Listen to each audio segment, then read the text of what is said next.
네, 우리 옆에 분들에게 늘 인사하는 우리 축복의 메시지 전하도록 하겠습니다. 당신은 하나님의 언약 안에 있는 축복의 통로입니다. 당신은 하나님 안에 있는 축복의 통로입니다. 네, 여러분들 한 명 한 명은 복덩어리입니다.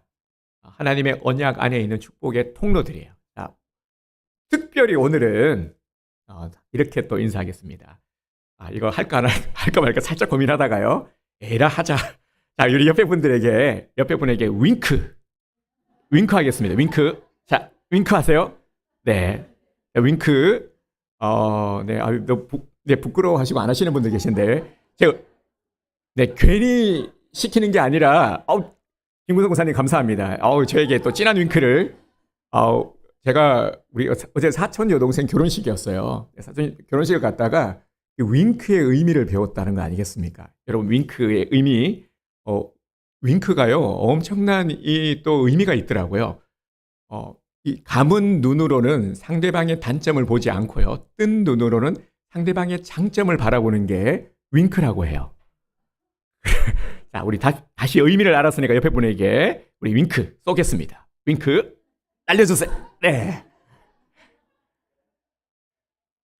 네, 이런 의미가 있는지 몰랐죠. 제가 어제 그 사회를 보시는 분이 네, 목사님이셨는데 배웠어요. 그래서 윙크의 의미, 이런 의미가 있었구나. 감동이 되어서 제가 써먹은 겁니다. 빌립보서는 골로새서, 에베소서, 그리고 빌레몬서와 함께 옥중서신으로 불립니다. 그래서 이렇게 기억을 하시면 될 것 같아요. 고레빌빌, 골로새서, 에베소서, 빌립보서, 빌레몬서, 이렇게 네 가지 서신서가 바로 옥중서신으로 불립니다. 빌립보 교회는 바울이 개척한 교회입니다. 사도 바울은 제2차 전도 여행 중에 드로아에서 마게도냐 사람의 환상을 보고 마게도냐의 첫 성, 이 빌립보에 들어가 복음을 전하던 중에 교회를 세우게 됩니다. 그곳에서 누구를 만나냐면 이 자주장사 루디아를 만나게 되죠. 이 자주장사는요, 자주는 뭐 비단 장수라고도 이렇게 번역을 하기도 하는데, 당시 그 비단에 이 자주색 염료를 사용해서 그 옷을 만들어서 이 자주색이 상징하는 바가, 이 자주색 옷은 고위급 관리, 당시 상당히 위치가 있는 사람들이 입는 옷이 이 자주색으로 만든 옷이었다고 합니다. 그러니까 그런 사람들을 상대하다 보니까 돈이 상당히 많았겠죠. 이 루디아를 만나게 되고요. 또 복음을 전하다가 어떤 일이 일어나게 되냐면 감옥에 갇히는 일이 일어나죠. 그래서 얼마 전에도 우리가 이 부분에 대한 말씀을 또 함께 나누었는데, 그곳에서 또 어떤 일이 일어납니까? 옥문이 열리는 그런 기적을 체험하게 되고, 간수장과 그의 온 가족이 복음을 받아들이게 되는 그런 역사가 일어납니다. 이런 일들로 인해 빌립보 교회가 세워지게 됩니다. 이렇게 바울이 개척하여 세운 빌립보 교회는 상당히 모범적인 교회로 바울의 선교를 위해서 헌신하는 교회였습니다. 바울이 열심히 선교를 할 수 있었던, 선교에 매진할 수 있었던 것도 이 빌립보 교회의 물질의 후원과 기도의 후원이 있었기 때문이죠. 여러분, 그래서 우리 온드림 교회도 이 빌립보 교회와 같은 교회가 될 줄 믿습니다. 교회가 복을 받는 것은 하나님께서 기뻐하시는 일에 헌신할 때죠. 그래서 우리 교회도 우리가 할 수 있는, 앞으로 점점 선교의 지경을 넓혀가기를 원합니다. 방향은 딱 정했고요. 열심히 우리가 할 수 있는 것들을 우리가 감당하기 원합니다. 물질을 통해서도 선교를 하고 기도를 통해서 선교하는 이 두 가지는 가장 기본입니다. 그리고 할 수만 있다면 우리 교회에서 선교사도 파송을 하고, 또 우리가 정기적으로 선교지에 가서 우리 성도들이 함께 선교하는 이런 일들이 이어지기를 소원합니다. 그래야 우리 온드림 교회가 복을 받습니다. 빌립보 교회는 바울이 감옥에 갇혔을 때 그 교회 성도였던 에바브로디도를 통해서 선교 헌금을 전달하게 됩니다. 이때 에바브로디도가 감옥에 있는 바울을 돕다가 중병에 걸리기도 했지만 하나님의 은혜로 회복이 되었고, 빌립보로 돌아갈 때 이 바울의 편지를 빌립보 교회에 전달하게 되는데 이 서신이 바로 빌립보서입니다. 감옥에 갇혀 있던 바울은 오늘 본문에 보면 아주 충격적인 말을 합니다. 21절을 함께 볼까요? 이는 내게 사는 것이 그리스도니 죽는 것도 유익함이라. 아멘. 근데 이 21절을 보면은 우리에게 그렇게 은혜나 감동으로 다가오지는 않습니다. 우리가 이렇게 쉽게 하지 말아야 될 말들이 있잖아요. 그 중에 하나가 죽는다라는 말은 좀 쉽게 해서는 안 되는 말입니다. 예를 들면 젊은 사람이 툭 하면은 그냥 나 죽고 싶어. 그냥 난 살기 싫어. 이런 얘기하면은 얼마나 좀 답답하게 아니면은 혹시나 철없이 그렇게 보이겠습니까? 이 죽는다라는 얘기를 하고 있는 거죠. 옛부터 전해오는 3대 거짓말 이야기가 있죠. 3대 거짓말. 첫 번째 거짓말 뭡니까? 장사꾼이 미치고 장사한다. 네, 장사꾼이 미치고 장사한다. 그리고 두 번째가 뭡니까? 처녀가 난 시집 안 갈래. 근데 요건 요즘 요건 진짜인 경우도 많은데. 그죠? 세 번째, 노인이 빨리 죽어야지. 빨리 죽어야지. 네, 이게 3대 거짓말인데요. 자, 그러면 바울도 지금 마음에 없는 말을 하는 걸까? 세상에 죽고 싶어 하는 사람이 누가 있겠으며 어떻게 죽는 게 유익이 될 수 있는 걸까? 참 이해가 되지 않죠. 그러면 바울은 왜 이런 지금 심각한 말을 하고 있는 것일까요? 갑자기 죽음에 대해서 언급을 하면서 내가 그리스도를 위하여 살고 있으나 지금 죽어도 상관이 없다. 이런 말을 하고 있단 말이죠.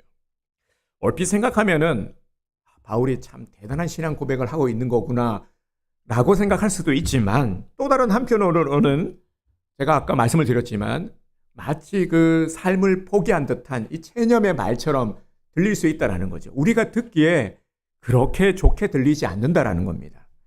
감옥에 갇혀 있는 자는 이 육신만 갇히는 게 아니죠. 감옥이라는 환경을 한번 떠올려 보십시오. 이 쇠창살이 있고 말이죠. 그거 안에는 아무것도 없어요. 여러분 어떻습니까? 그곳에서 정신이 멀쩡할 수가 있겠습니까?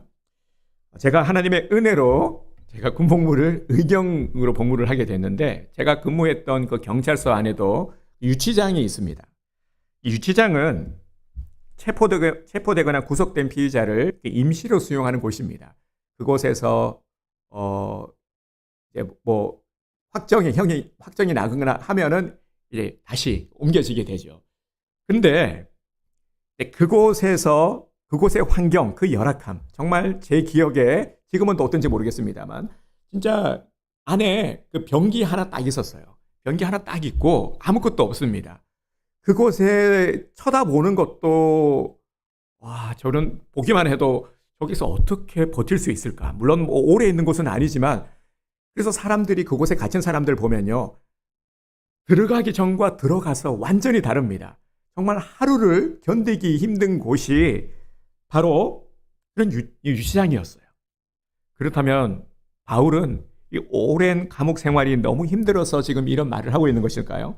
23절에도 그의 이런 심정이 잘 나타나 있죠. 함께 보겠습니다. 내가 그들 사이에 끼었으니 차라리 세상을 떠나서 그리스도와 함께 있는 것이 훨씬 더 좋은 일이라 그렇게 하고 싶으나 차라리 세상을 떠나서 그리스도와 함께 있고 싶다라는 이 말 또한 죽음을 염두에 둔 말이죠. 세상을 등지고 싶다 하는 것이 지금 이 나타난 그의 심정입니다. 왜 이런 심정을 갖게 된 것일까요? 바울은 그동안 누구보다도 열심히 선교 사역을 감당했습니다. 최선을 다했어요. 죽을 고비도 수차례 넘기면서 그렇게 선교 사역을 지금까지 쉼없이 해왔습니다. 그런데 그 주어진 결과가 또 감옥 신세라니 이 절망감 때문에 이런 극단의 생각을 하게 된 것일까요? 아니면 하루 이틀도 아니고 계속되는 이 감옥 생활이 너무 힘들어서 차라리 주님 저를 데려가 주세요. 너무 힘듭니다. 지금 이런 심정일까요? 얼마나 힘이 들었으면 이렇게 얘기를 하는 것일까? 지금까지 이 바울의 이 옥바라지를 하면서 말이죠. 열심히 바울을 위해서 기도했던 많은 성도들, 이 성도들이 이런 바울의 심정을 듣고는 무슨 생각을 할까요? 오늘 여러분들은 어떤 생각이 드십니까? 도대체 바울의 진짜 심정은 무엇일까요? 이 말은 정말로 바울이 죽고 싶다라는 말이 아니라 나는 이제 죽어도 괜찮습니다라는 그런 의미죠. 그러니까 바울이 너무 힘들고 지쳐서 감옥 생활이 힘들고 그리고 내가 지금까지 쉬지 않고 열심히 주의 일을 감당했지만 그 주어진 게 뭐냐? 내게 주어진 건 뭐냐? 이런 지금 하소연도 아니고요. 삶을 포기하고 싶다는 것도 아니고요. 정말 나는 제대로 살다가 제대로 죽고 싶다라는 것이죠. 20절을 보면은 바울의 본심이 잘 나와 있습니다. 우리 20절 말씀을 함께 한 목소리로 선포하도록 하겠습니다. 나의 간절한 기대와 소망을 따라 아무 일에든지 부끄러워하지 아니하고 지금도 전과 같이 온전히 담대하여 살든지 죽든지 내 몸에서 그리스도가 존귀하게 되게 하려 하나니. 아멘. 바울의 본심은 그리스도를 존귀하게 하는 것이었습니다. 바울은 자신의 죽음이 그리스도를 존귀하게 할 수만 있다면 진심으로 내 목숨 따위는 아깝지 않아. 기꺼이 주님이 존귀하게 여김을 받으신다라면 나는 아무것도 아니어도 돼. 지금 이러한 신앙을 고백드린 것입니다. 바울이 이런 고백을 드린 이유는요, 오직 한 가지, 예수 그리스도를 드러내기 위해서입니다. 자신의 속에, 자기 속에 살아있는 예수 그리스도, 이 예수 그리스도를 드러내기 위해서는 삶도 죽음도 자신의 모든 것을 다 주님께 맡겼음을 고백한 것이죠. 이런 그의 심정을 빌립보 교인들에게 전한 것은 이 편지를 받는 빌립보 교회 교인들도 바울처럼 모든 것을 다 내어놓기를, 그리스도를 위해서 말이죠. 모든 것들을 다 내어놓기를 진심으로 바라는 마음에서였습니다. 30절을 보겠습니다. 너희에게도 그와 같은 싸움이 있으니 너희가 내 안에서 본 바요 이제도 내 안에서 듣는 바니라. 아멘. 아멘. 그 당시 빌립보 교회는 다른 초대 교회들이 대부분 가지고 있던 공통점이 문제들을 안고 있었죠. 빌립보 교회도 마찬가지였습니다. 바울이 남다른 애착을 가지고 세운 교회였으나 몇 가지 아주 큰 문제들이 있었습니다. 그 문제점이 무엇이었냐면은 교회 안에 다툼이 있었습니다. 여러분, 교회가 어렵다, 교회에 어려움이 있다고 하면은 거의 열의 9은 성도들 간에 다툼이 있는 이 문제 때문입니다. 달라도 너무 다른 사람들이 모이는 곳이 교회잖아요. 너무 다르잖아요. 세상 어느 집단에도 사람들이 모인 곳에 이렇게 교회만큼 다른 사람들이 모인 곳은 없습니다. 달라도 너무 다른 사람들이 모여서 하나됨을 이루는 기적을 이루는 것이 교회입니다.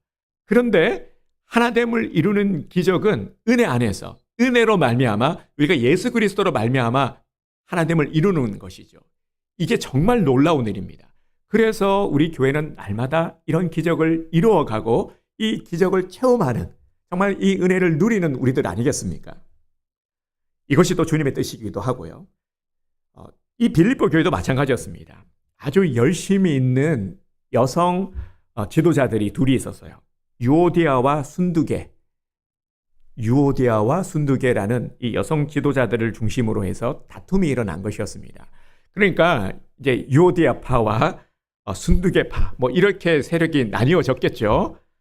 그러자 바울이 뭐라고 권면을 했냐면 주 안에서 같은 마음을 품으라 라는 이 권면을 했습니다. 또한 유대주의자들과의 분쟁이 있었고요. 그리고 또 심각한 문제가 있었는데 다른 사상들, 이단의 사상들이 교회 안에 침투해 들어와서 성도들을 혼란스럽게 만든 것이었습니다. 그러니까 한두 가지가 아니었던 거죠. 이런 일들이 계속해서 일어나니까 외형적으로 보면은 교회가 막 부흥해 가고 사람들이 모여들고 부흥하고 성장해 가는 것처럼 보이지만 그 사람들이 모이면 모일수록 더 많은 문제들이 안에서 일어난 것입니다. 그러니 불안하지 않을 수가 없었던 것이죠. 이러한 현실 문제에 대한 바울의 처방이 뭐였냐면은 바로 예수 그리스도였습니다. 살든지 죽든지 내 몸에서 그리스도가 존귀하게 되려 하려 하나니. 아멘. 바로 이거거든요.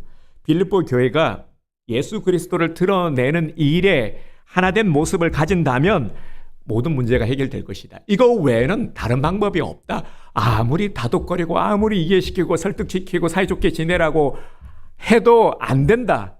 안 된다라는 겁니다. 노력해도 안 된다.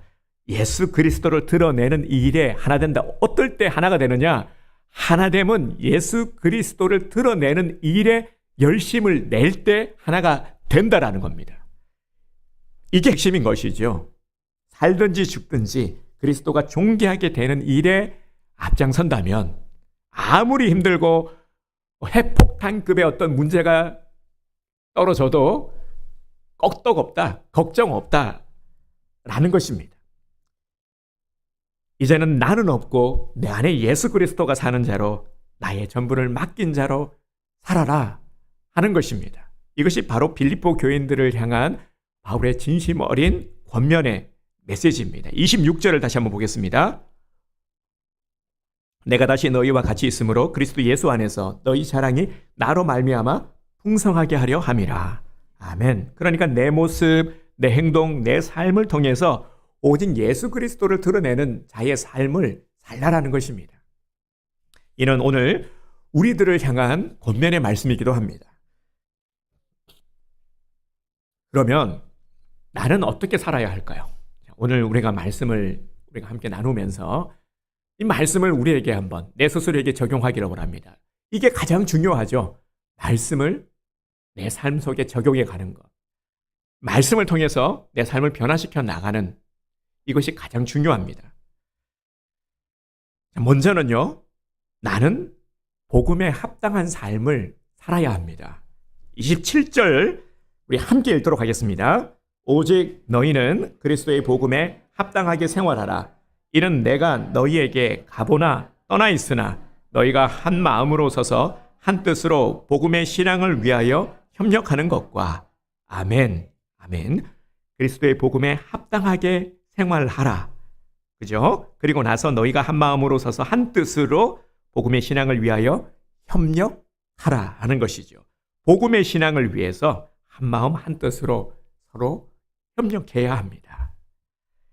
또한 우리는 복음을 대적하는 자들과 싸워 이겨야 합니다. 28절도 함께 읽겠습니다. 무슨 일이든지 대적하는 자들 때문에 두려워하지 아니하는 일을 듣고자 함이라. 이것이 그들에게는 멸망의 증거요 너희에게는 구원의 증거니 이는 하나님께로부터 난 것이라. 아멘. 우리 주변에는 복음을 대적하는 자들이 있습니다. 우리가 늘 잘 분별해야 될 것은 우리가 사람들을 사랑해야 되죠. 하나님이 사랑하는 자들을 존중하고 사랑하고 배려하고 섬기는 것, 이것이 우리의 가장 기본이 되어야 합니다. 그런데 그럼에도 우리가 분별하여 경계해야 될 대상들이 있는데, 먼저는 죄된 사람과의 교제를 우리는 경계해야 합니다. 그리고 물론 중심에는 이 죄죠. 복음을 자꾸 방해하는, 복음을 방해하는, 하나님을 욕하고 또 우리가 복음 전하는 데 있어서 계속해서 핍박하는 자들, 그들을 경계해야 되죠. 두려워하지 말고 복음을 훼손하는 자들, 대적하는 자들과 맞서 싸우라는 것입니다. 그리고 세 번째는 그리스도를 위하여 고난을 겪는 것, 이것을 당연하게 여겨야 하는 것입니다. 29절도 함께 읽겠습니다. 그리스도를 위하여 너희에게 은혜를 주신 것은 다만 그를 믿을 뿐 아니라 또한 그를 위하여 고난도 받게 하려 하심이라. 아멘. 네, 그리스도를 위하여 고난받는 것을 이상하게 여기지 말라라는 것입니다. 여기서 또 우리가 구분해야 될 것이 젊어서의 고생은 사서도 한다라는 말이 있잖아요. 네, 그것도 참 좋은 교훈의 말이지만 우리가 고난에 있어서는 또 어떤 분별이 필요하냐면은 신앙, 그러니까 우리가 정말 믿음 생활 가운데 내게 주어지는 고난이냐 하는 것과, 또 하나는 뭐냐면 나의 어떠한 죄됨으로 말미암아, 죄악됨으로 말미암아 내게 주어지는 고난이냐라는 것을 우리가 잘 분별해야 됩니다. 죄악됨은 당연히 회개를 통해서 해결을 해야 되죠. 먼저 회개를 하고 그렇게 되면 용서함을 받으면은 이 고난의 굴레에서 벗어날 수가 있게 되는 것이죠. 하지만 그 외에 우리가 믿음으로 살아가면서 주어지는 대부분의 고난들은 다 연단으로 여겨버리는 것입니다. 이게 우리의 강점이죠. 고난을 연단으로 여겨버리고 오히려 성장의 발판, 동력으로 삼는 겁니다. 자, 그런데 이래야 되는데, 그런데 그렇지 못하고 내가 왜 고난을 당해야 되는데, 내가 그동안 정말 열심히 헌신하고 열심히 섬기고 열심히 신앙생활하고 열심히 기도도 했는데, 근데 나는 왜 이렇게 어려워? 누군가하고 비교를 하면서 말이죠. 우리 교인들 중에 하나는 누군가는 하나님의 복을 받았다고 막 간증하고 있는데, 간증을 들으면서 시험에 드는 경우도 많습니다. 대부분은 막 간증을 받으면서 감동을 받는데, 또 어떤 사람은 간증 때문에 시험에 드는 거예요. 여러분, 이런 경우도 의외로 많습니다. 자, 이런 일들, 왜 내가 고난을 받아야 되느냐, 이런 마음을 가질 때가 있을 수 있죠. 그럴 때 내가 그리스도를 위하여 고난도 각오하리라, 이런 다짐을 하라는 겁니다. 여러분, 고난을 당연하게 여기는 사람, 고난을 당연하게 여기는 사람은 사실 어떤 것도 어떤 일도 두려워하지 않습니다. 고난을 당연하게 여기는 사람을 누가 당해낼 수 있겠습니까? 이런 사람은 세상이 감당치 못하는 사람입니다. 우리 성경적 표현으로 세상이 감당치 못하는 사람, 어떤 사람이냐? 고난을 당연하게 여기는 사람입니다. 여러분, 이런 사람이 바로 우리 온드림 교회, 오늘 복된 우리 성도님들인 줄 믿습니다. 그렇게 될 줄 믿습니다. 가면 소리가 살짝 작은 걸 보니까 그래도 아직 고난까지는 좀 싫은데요, 라는 마음이 있을 수 있습니다. 그럴 수 있죠. 그래서 우리는 오늘 이 바울의 메시지를 귀담아 들어야 되는 것입니다. 사랑하는 성도 여러분, 지금 나는 무엇을 위해서 살고 있습니까? 내가 살아야 할 이유가 무엇입니까? 다시 우리 이 물음을 스스로에게 한번 던져봅시다. 나는 무엇을 위해 살아가고 있는가? 굉장히 중요한 질문인 것이죠. 여러분, 이 목적을 혹시 잊어버리지는 않았습니까? 어떤 분들은 교회는 다니고 있지만 나가서 내가 신앙인이다, 말은 못하겠어요. 뭐 굳이 뭐 회사 생활하면서까지, 사회생활하면서까지 굳이 내가 크리스찬이다, 교회 다닌다, 뭐 말해야 되나요? 말하는 게 더 불편한 거죠. 오히려 그들도 불편해하고요. 나가서는 그냥 이런 것들은 말하는 거 아니에요. 이렇게 말씀하시는 분들 의외로 많으십니다. 사실 이런 분들은 그리스도인이라는 이름을 가지고는 있지만 우리는 참 작은 일에 자존심 상해하기도 하고요. 그리고 작은 고난에도 쉽게 무너지는 경향이 있습니다. 그래서 그렇기 때문에 이 연약함 때문에 스스로를 잘못된 방법으로 보호하려고 하는 것이죠. 신앙 때문에 믿음으로 고난당하는 것을 당연하게 여겨버려야 되는데, 이제 이와 정반대되는 모습인 거죠. 믿음 때문에 내가 당하는 어떤 방해, 어떤 핍박이 있을 때 그게 두려우니까 그냥 아예 내 스스로를 방어하는 겁니다. 그래서 색깔을 안 드러내려고 하는 거죠. 그냥 묻어가는 인생이 되기를 원하는 거죠. 무난하게, 평범하게, 조용하게, 이런 표현을 쓰면서 말이죠. 하지만 우리에게 있어서요, 절대 양보하지 말아야 될 것이 있습니다. 바꾸지 말아야 될 것이 있습니다. 그게 뭐냐면 바로 신앙입니다. 예수 그리스도에 대한 신앙이죠. 다른 건 몰라도 이 신앙만큼은 절대로 변해서는 안 됩니다. 이렇게 타협을 하다 보면, 내 스스로를 잘못된 방법으로 보호하려고 하다 보면 이게 변질이 되는 겁니다. 그러다 보면 나중에 근간이 흔들리게 되죠. 말은 그리스도인이라고 하는데 그리스도인의 삶을 살고 있지 않으니까, 그래서 오히려 신앙생활이 힘들고 피곤하고 충돌하는 겁니다. 계속 갈등이 되고 회감에 빠지게 되는 것이죠. 자, 다시 이제 나를 돌아봅시다. 중요한 건 나잖아요. 나의 상태는 어떻습니까? 나의 현실은 어떻습니까? 눈앞의 현실 앞에서 내 신앙의 상태는 어떻습니까? 내 신앙의 상태는 견고합니까? 아니면 흔들리는 신앙입니까? 아니면 맥없이 번번이 무너지는 신앙입니까?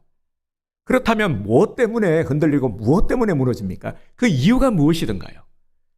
돈 때문 아니었습니까? 명예 때문은 아니었습니까? 자식 때문은 아니었습니까? 우리가 사는 인생은 어떤 인생입니까? 인생은 나그네 길, 어디서 왔다가 어디로 가는가, 이런 노래도 있지 않습니까? 세상 사람들도요, 인생이 나그네 인생이라는 것을 다 알고 있습니다. 그런데 생각하지 않으려고 하는 것이죠. 복잡한 것, 머리 아픈 것, 이런 것들을 생각하지 않으려고 하는 겁니다. 이 마치 금기어처럼 여기는 거죠. 그냥 복잡한 거 생각하지 말고 지금 내게 주어진 것들을 즐기라. 내가 건강하고 내가 누릴 수 있을 때 세상에서 많은 것들을 후회 없이 누리라. 말은 참 멋있는 말이지만 후회 없이 누리기 위해서 애씀 속에서 만족이 많던가요? 아니면 실망과 상처가 많던가요? 그래서 참 힘든 세상을 사람들이 살아가고 있는 것이죠. 기대대로 되면 좋을 텐데, 기대대로 내가 바라는 대로 그렇게 사라지면 좋을 텐데 그렇지 않더라는 겁니다. 상대방이 내 마음과 다르고 또 환경 속에서 얼마든지 많은 변수가 일어나더라는 것이죠. 이런 세상을 우리가 살아가면서 후회와 많은 아쉬움들을 남기고 살아가고 있습니다. 이러지 말라라는 것입니다. 우리 그리스도인은 이런 삶의 모습과는 다른 모습으로 살아가는 자다. 이 정체성을 확립하라 하는 것이 바울의 메시지인 겁니다. 우리가 세상 사람과 똑같이 살아가면 그리스도인의 삶의 의미가 무엇이 있느냐? 정말 우리가 누릴 수 있는 은혜의 복을 우리가 빼앗기면서 살아가는 것만큼 안타까운 것이 어디 있느냐 하는 것이죠. 그래서 이 부분에 대한 이 정리가 필요한 겁니다.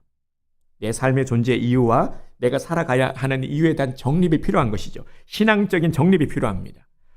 내가 사는 이유가 확실해야 되는 것이죠. 다시 우리 조용히 스스로에 대해서 질문을 한번 던집시다. 나도 바울처럼 내게 사는 것이 그리스도니 죽는 것도 유익하다. 여러분 말할 수 있습니까? 스스로에게 물어봅시다. 내게 사는 것이 그리스도니 죽는 것도 유익하다. 그러면 하나님은 우리가 어떤 삶을 살기를 원하실까요? 우리는 그리스도인입니다. 여러분 이 이름 속에 우리의 정체성이 담겨 있죠. 우리 신앙 고백도 담겨 있습니다. 우리는 그리스도인, 예수 그리스도를 믿는 자이죠. 우리는 그리스도인입니다. 그러면 그리스도인이니까 우리는 누구 중심으로 살아가야 됩니까? 예수님 중심으로 살아가야 되는 자들이에요.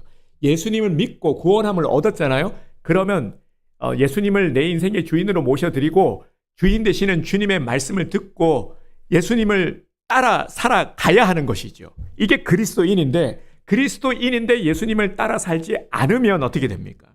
그러면 그리스도인이 아닌 것이죠. 나의 생각도 나의 사상도 나의 가치관도 그리스도 중심으로 변화되어야 하는 것입니다. 지금은 변화되어야 될 때입니다. 하나님은 우리가 그리스도를 위해서 살고 내가 그리스도를 나타내는 삶을 살기 원하십니다.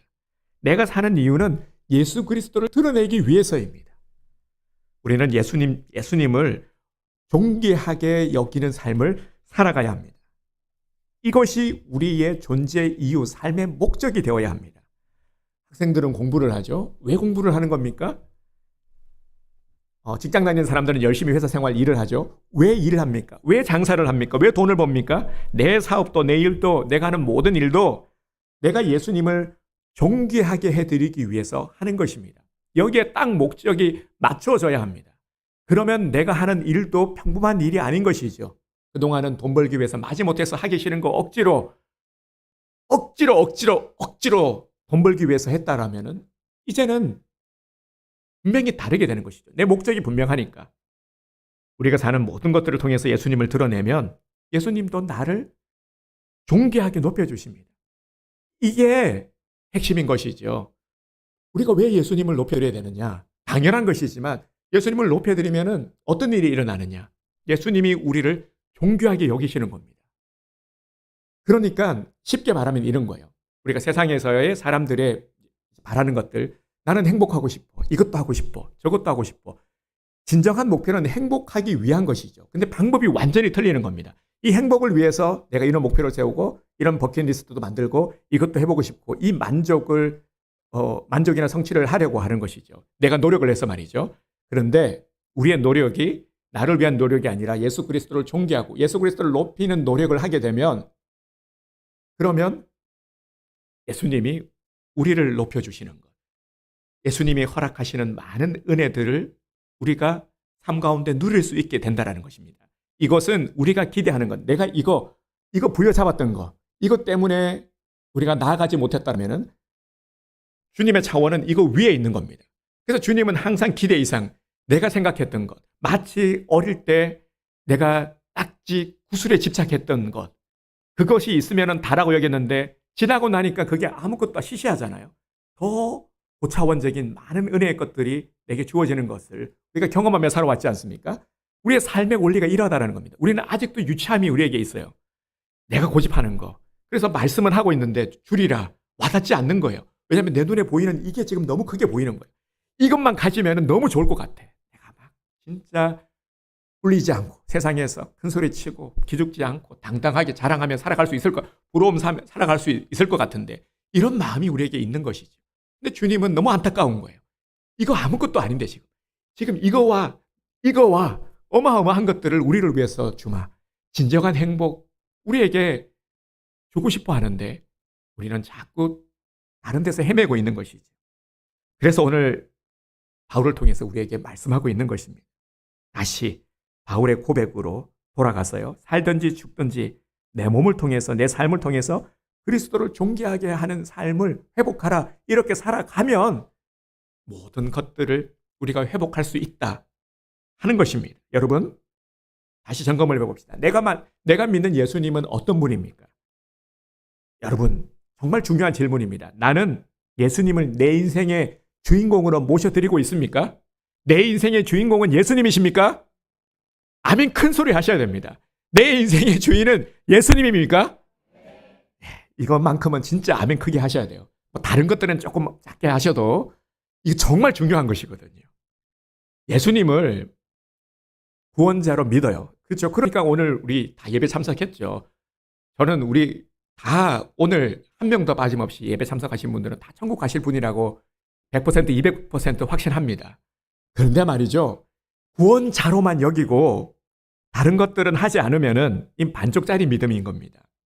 온전한 믿음은 그분이 나의 구원자일 뿐 아니라 내 삶의 주인으로 모셔드리는 삶을 살아가는 겁니다. 구원의 확신 가지고 있죠. 이 구원의 확신을 가지고 세상에서도 주님이 내 삶의 주인입니다. 그래서 모든 것들을 주님께 묻고 주님의 말씀을 따라서 결정권을 완전히 내어드려야 되는데 그런데 결정은 내가 다 하고 확인 작업만 하는 거죠. 이렇게 하고 싶은데요. 주님 어떻게 생각하세요? 구할 때 주님 내가 지금 하는 것 나의 길 나의 생각 이런 겁니다. 주님 어떻게 생각하세요? 어떻게 해야 될까요? 이게 아니라 내가 딱 결정해놓고 자 나는 이렇게 생각하는데요. 이거 하고 싶고 이걸 해야 될 것 같아. 이게 반드시 이건 돼야 됩니다. 주님 되게 해주세요. 그 과정을 묻는 것도 아니죠. 이거 해야 되니까 주님 도장만 찍어주세요. 이런 경우가 얼마나 많습니까? 솔직히 안 그렇습니까? 저도 말씀을 전하고 있지만 찔림이 있어요. 많은 부분들이 그랬거든요. 여러분 우리 삶에 있어서 정말 주님을 주권자로 오늘 사실 핵심이 이거 아니겠습니까? 주님을 구원자일 뿐 아니라 내 삶의 주인으로 모셔드리는 삶을 우리가 살아가야 되는데 그래야 바울처럼 나도 사나 죽으나 죽음까지도 다 주님 앞에 내어드릴 수 있는 그런 믿음의 사람으로 살아갈 수가 있는 건데 이 부분이 안 되는 거거든요. 내 삶에 있어서 모든 결정권을 내가 쥐고 있고 주님은 단지 내 결정을 돕는 도움자, 주님을 이용하는 삶을 살아가는 거 아닙니까? 주인이 아니라 주님을 이용하는 거죠. 사도행전 16장 31절에 보면 우리가 너무 잘 알고 있는 말씀이죠. 주 예수를 믿으라. 그러면 너와 네 집이 구원을 얻으리라. 로마서 10장 13절에도요. 누구든지 주의 이름을 부르는 자는 구원을 받으리라. 아멘. 여기서의 주인은 어떤 주인이냐면은 주인의 주예요. 신약 성경에 나오는 이 주의 대부분은 바로 주인의 의미입니다. 주인. 이제는 예수님을 내 인생의 주인, 내 삶의 주인으로 받아들이고 주인된 삶을 살아가야 되는 것이죠. 내가 주인이 아니라 예수님이 주인되는 삶을 살아가야 하는 것입니다.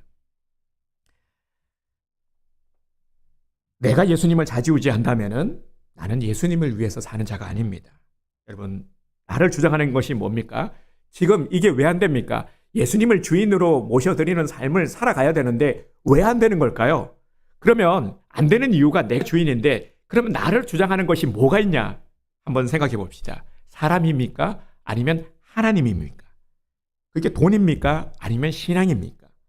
세상의 즐거움입니까? 아니면 신앙적 즐거움입니까? 여기서 스스로를 한번 돌아보시길 바랍니다. 나는 지금 어디에 치우쳐 있습니까? 어디에서 균형이 깨진 걸까요? 내 관심은 어디에 가 있는 걸까요? 이런 부분들은 또 우상의 것과 또 자연스레 연결이 되는 부분들인데요. 내 관심, 내가 지금 골똘히 지금 관심 갖고 심지어는 집착하고 있는 것이 무엇입니까? 내 모습을 한번 돌아봅시다. 내가 사는 동안, 내 사는 동안 주님을 위하여 무엇인가를 나도 한번 해보자. 정말 이런 마음을 우리가 가져야 합니다. 여기에서부터 회복이 시작이 되는 것이죠. 설사 우리가 그분을 위해서 죽을 수는 없다고 해도, 목사님 아무리 그래도 그렇지 저는 죽는 건 싫습니다. 좋습니다. 다 죽으면 안 되잖아요. 순교도 아무나 하는 것도 아니고 다 순교할 필요도 없는 거죠. 죽지는 못할 망정. 하지만 나도 내 나름대로 무언가를 좀 할 수 있어야 되는 것 아니겠습니까? 이것이 그리스도인의 삶의 이유입니다. 그렇다면 다시 또 돌아봅시다. 지난 한 주간 나는 주님을 얼마나 생각했으며 주님을 위해서 나는 무엇을 했습니까? 지금도 예수님은 나를 통해서 영광을 받으시고 복음의 능력이 나를 통해서 나타나기를 원하십니다. 나를 통해 일하기를 원하세요. 우리는 항상 보면 누군가를 통해서 그거는 나는 아닌데 그거는 목회자나 그거는 전도사님이 하는 거지 이런 생각들을 우리가 가지고 있죠. 하지만 주님은요, 우리 각자 부르신 목적이 있습니다. 각자 주신 직분에 또 사명이 있고요. 오늘 나를 위해서요. 누군가가 아니에요. 누군가가 하겠지가 아니라 내가 하기를 원하시는 겁니다. 여러분 깨어나시기를 바랍니다. 일어나시기를 바랍니다. 주님에게 있어서는 내가 중요한 거예요. 다른 누군가가 아니라 내가 중요한 것입니다. 주님은 나에게 초점이 맞춰져 있고 나에게 집중하고 계십니다. 이제 예수님이 나를 통해서 일하시도록 일어납시다. 그리고 나를 온전히 내어드립시다. 사나 죽으나 나의 모든 것을 주님 손에 맡겨드립시다. 그러기 위해서요, 우리가 해야 될 또 삶 가운데의 노력들이 있습니다. 정말 당당한 그리스도인이 되어봅시다. 이것부터 시작하는 것이죠. 우리의 출발점이 당당한 그리스도인이 되어야 됩니다. 어디 가서는 그리스도인의 신분을 숨기고, 왜냐하면 불편하니까 이것부터 우리가 극복해 나가야 하는 것입니다. 어딜 가나 그리스도인으로서 당당할 수가 있고 그리스도인으로서 인정받을 수 있어야 됩니다. 이게 쉽지 않은 것이죠. 어려운 것이지만 하지만 우리는 쉽고 자연스러운 곳으로 만들어 봅시다. 내 주변 사람들이 저 사람은 그리스도인이야 라는 인식을 할 수 있도록, 그리고 여기서 더 나아가 인정받을 수 있는 삶을 살아갑시다. 이게 그리스도인의 당당한 삶인 것이죠. 그래서 내 태도를 바꾸기를 원합니다. 세상적인 가치관으로 그 중심으로 계속해서 끌려가고 따라가는 것이 아니라 영적이고 신앙적인 삶으로 우리가 변화시켜 나가야 됩니다. 내 주변 아주 가까운 사람들로부터, 아주 가까운 사람이라고 하면 우리 가족들, 그죠? 내 가까이 있는 사람들로부터 내가 그리스도인임을 인정받아야 합니다. 다른 사람에게 인정받는 삶을 살기로 결단하십시오. 교회뿐 아니라 교회 밖에서도 내 삶의 모습을 통해서 저 사람은 예를 들어서 이런 거죠. 저 사람 왜 저렇게 성실해? 교회 다니잖아. 저 사람은 되게 정직해. 교회 다니는 사람은 다 정직해. 그럼 내가 아는 사람은 다 그래. 저분 보니까 그런 것 같아. 다는 아니겠지만 저 사람은 확실해. 이런 말들을 들을 수 있어야 되지 않겠습니까? 그런데 그 반대가 되면 큰일 나는 거죠. 저 사람 교회 다녀. 어느 교회 다녀? 거기는 절대 가면 안 되겠다, 야. 이러면 안 되는 겁니다. 네. 예수를 믿은 지 수년이 지났는데도, 그런데도요, 참 어려운 게 내 가까이 있는 사람이에요. 가까이 있는 사람, 가장 가까이 있는 사람에게 인정을 받지 못한다. 이거는 정말 우리가 정말 회개해야 될 저는 문제라고 생각합니다. 나를 돌아보면서 가까이 있는 사람에게 아직도 인정받고 있지 못하다. 다른 사람들에게 있어서도 평판과 소문이 좋지 않다라면은 이것도 참 주님 보시기에 부끄러운 모습입니다. 사실 전도도요, 전도의 90% 이상은 관계전도 아니겠습니까? 사실 관계를 통해서 전도가 됩니다. 내가 복음의 통로가 되어야 하는 것이죠. 그러기 위해서, 복음의 통로가 되기 위해서는 어떻게 해야 됩니까? 내 행실, 내 삶의 모습이 그리스도인을 인정받지 못하면서 교회 다니라고 하면 누가 교회 다니겠습니까? 다니고 싶겠습니까? 근데 반대로요, 내 행실이 사람들이 보기에 정말 그리스도인에 합당한 삶으로 인정받는다면은 굳이 내가 교회 다니라고 하지 않아도 그들이 나를 통해서 나오지 않겠습니까? 바로 이거예요. 그래서 이 우리의 삶의 모습이 너무너무 세상 속에서의 우리 그리스도인의 삶의 모습, 나의 삶의 모습이 너무너무 중요하다는 것입니다. 이걸 바울 사도도 이야기하고 있는 것이죠. 그래서 지금부터 삶의 태도를 바꾸자. 내 가까이 있는 사람들에게 가까이 있는 사람들부터 인정을 받자. 집에서는 인정받지 못하면서 나가서도 잘한다. 그것도 아니죠. 가까이에서부터 인정받는 그런 삶이 그리스도인의 삶이 되어야 됩니다. 그래서 인정받고 칭찬받는 삶을 통해서 결국 우리가 이렇게 인정받게 되면 주님께서 존귀하게 여김을 받게 되는 것이죠. 이런 자들에게 하나님께서는 하늘의 별과 같이, 해와 같이 빛나게 하실 것입니다. 하나님이 복 주시면 형통한 사람이 되는 것입니다. 이렇게 정말 하나님이 어여삐 여겨서 복을 주시지 않을 수 없을 정도로 어쩜 너는 그렇게 내 마음에 합당한 자냐? 어쩜 너의 그런 모든 행실이 내가 보기에 이렇게 아름다울 수가 있느냐? 라고 하실 수 있는 우리 오늘 한 분 한 분이 되기를 주님의 이름으로 축복합니다.